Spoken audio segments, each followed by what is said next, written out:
Liigume edasi 8. küsimuse juurde, mille on esitanud Riigikogu liige Kert Kingo.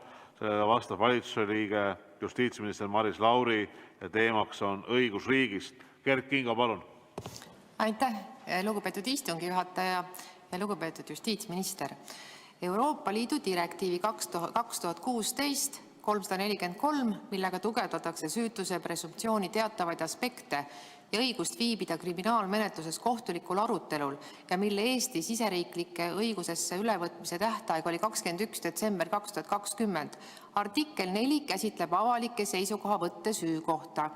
Selle kohaselt peavad liikmesriigid võtma üle vajalikud meetmed tagamaks, et kuni kahtlustatava või süüdistatava süü ei ole seaduse kohaselt tõendatud, ei osutata ametiasutuste avalikes avaldustes ega kriminaalmenetluses tehtud otsustes, välja arvatud nendes, milles otsustatakse süü küsimus, kõnealusele isikule kui süüdlasele. Eestis saame me juba regulaarselt meediast lugeda juhtiva riigiprokuröri, riigi peaprokuröri ja kaitsepolitsei direktori avaldusi, milles osutatakse alles menetlusalusele isikule kui kindlale süüdlasele, näiteks Kajar Lemberi, Eveli Vavrenjuki, Valvo Semilarski, Marti Kuusiku või Kersti Krachti juhtum. Kuidas on Eesti võtnud üle selle direktiivi artiklis 10 õiguskaitsevahendite põhimõtted, mille kohaselt peavad liikmesriigid, sealhulgas ka Eesti, tagama, et kahtlustataval ja süüdistataval oleks tõhusad õiguskaitsevahendid, juhul kui nende käes oleva direktiivi kohaseid õigusi rikutakse? Millised need õiguskaitsevahendid on? Aitäh! Aitäh küsimuse eest. Te kordate seda küsimust, millele te soovisite kirjaliku küsimusena vastust. Ja nagu selles teile esitatud vastuses sai ka öeldud, siis on Eesti põhiseaduse kohaselt välistatud see, et inimene, kes ei ole süüdi mõistetud, et teda käsitletaks või teda nimetataks süüdlaseks. Kui seda tehakse, siis selleks on ette nähtud karistused ja inimene, kes tunneb, et tema suhtes esitatakse süüdistusi enne, kui ta on süüdlaseks, tunnistatakse ta süüdlaseks enne, kui ta on süüdi mõistetud, saab pöörduda kohtusse ja need paragrahvid kõik ja viited on kirjas teile saadetud vastuses. Aitäh! Aitäh! Esimene täiendav küsimus. Kert Kingo, palun! Aitäh!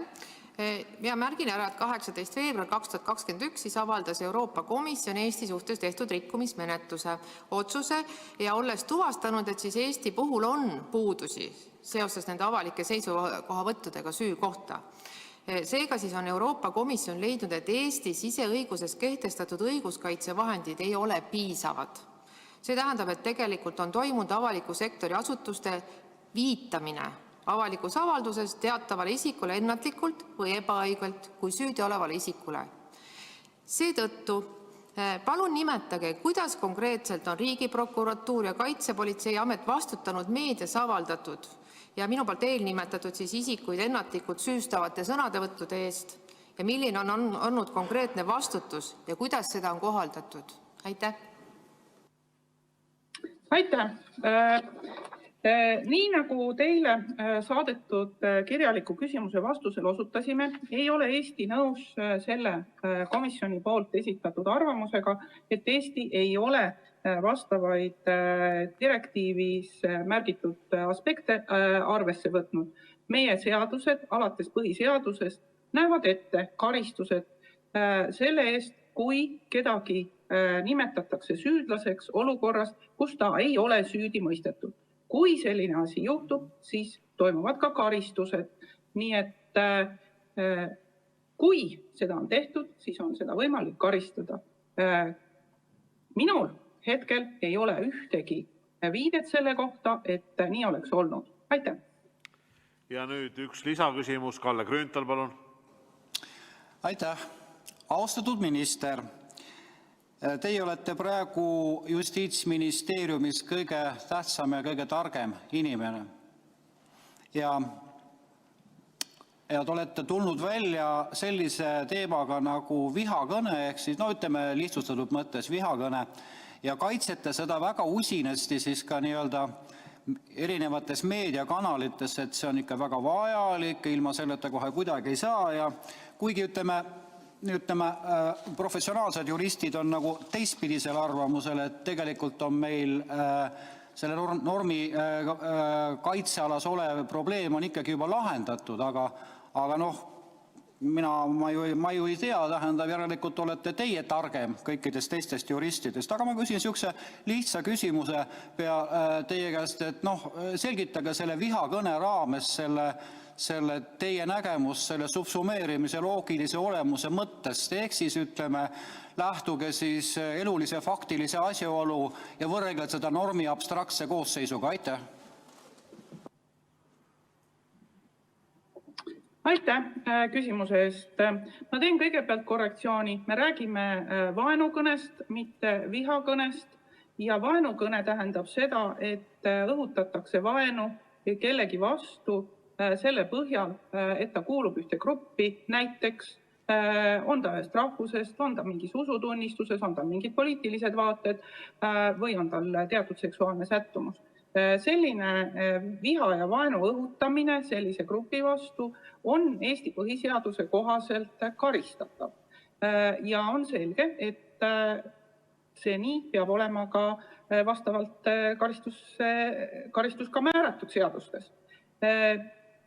Ja erinevalt teist tean mina väga palju juriste ja inimesi, kes on väga professionaalsed selles valdkonnas, osutavad, et Eesti ei ole see asi väga täpselt määratletud, et on võimalik ja võib-olla ka vajalik seda sõnastust täpsustada, et oleks üheselt arusaadav. Ma tuletan meelde, et Eesti võttis enda poolt kohustuse raamotsus vastu võtta, mis on Euroopa Liidus koos teiste Euroopa Liidu riikidega, keda me võiksime pidada enda sõpradeks. Praegusel hetkel on osutatud sellele, et Eesti ja Rumeenia on kaks riiki, kellel on selle raamotsuse puhul puudujääke rakendamisel. Kõik teised riigid on sellega õnnestunud. Nüüd meie ülesanne ongi vaadata, kas tõesti on meil mingid puudujäägid ja kui on mingid puudujäägid, siis teha vajalikud korrektsioonid. Ja nagu ma ütlesin, ma olen rääkinud erinevate minu arust väga kompetentsete, Eesti tipptasemel juurat tundvate inimestega, õigust tundvate inimestega ja nad ütlevad, et teatud korrektsioonid on tõenäoliselt vajalikud. Ja just nimelt seda ongi plaanis teha, mis viisil, kuidas, see on diskussioonide arutelude koht, et me oleksime täitnud oma põhiseaduse ja et me oleksime täitnud ka kokkulepet, mis me kunagi sõlmisime. Aitäh! Aitäh, sellega lõpetan antud küsimuse käsitlemisel.